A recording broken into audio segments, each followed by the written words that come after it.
For more on this, we're joined by Netfa Freeman, member of the Black Alliance for Peace organization. Thank you for your time. Now, in recent days, the U.S. has withdrawn most of its remaining forces from Libya due to security concerns. Now, 8 years after the NATO intervention there, could this mean that the U.S. is pulling out of Libya for good? I don't see that happening for good because the United States has to secure its interest there. Unfortunately, the propaganda is that originally when the NATO forces and the United States overthrew the Jamahiriya of Libya, that it was for altruistic reasons, and that was also when the dominant powers in the world came up with this responsibility to protect things. So right now, I don't see that happening because they have to secure their interests, and they can't secure it with this very divided and contentious situation.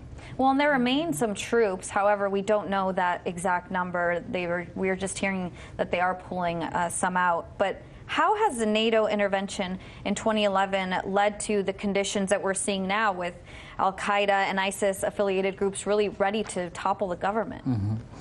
Well, it's led to it because after the overthrow of the government of Gaddafi and the Jamahiriya, then the extremist groups were able to raid the armory which was very heavily armed in Libya, and so that also proliferated arms all across this region and across the continent of Africa. And then it also just became a much more fertile breeding ground for those elements, Islamic extremism in that sense, or those militant forces, which was not possible under the Gaddafi government. And then just so many other means of destabilizing things in terms of the social network that Libya contributed to that region was decimated.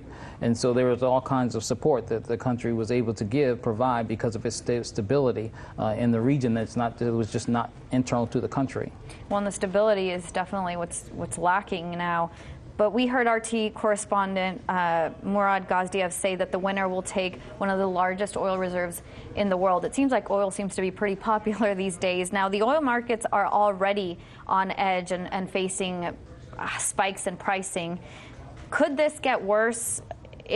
Could the situation could we get worse if Libya's situation worsens as far as oil prices and oil around the world? Yeah, it would get worse, and I think what the counterintuitive aspect of it is that when the United States initially goes in, when they go into any place, and they often do this, they often are using operatives, people like Khalifa Haftar, who is a CIA operative and who wants power in Libya. And so when they do this, these interests are often not completely aligned with U.S. interests in dominating oil or the international corporations dominating oil. They want power internally too, and so they're not willing to abide by things like the agreement that the UN is saying that if there's elections, they have to abide by the results and all those kind of things.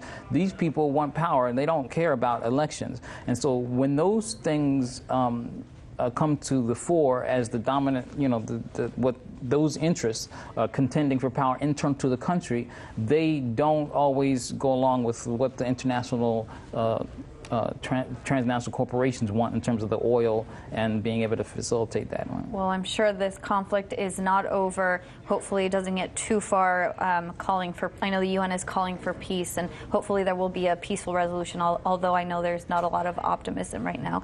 Member of the Black Alliance for Peace organization, Netfa Freeman, thank you for your time. Thank you. Hey YouTube, thanks for checking out our channel. We hope you enjoyed the video. We have tons of content for you just like this. For more of RT America's one-of-a-kind news and analysis, be sure to subscribe and never stop questioning more.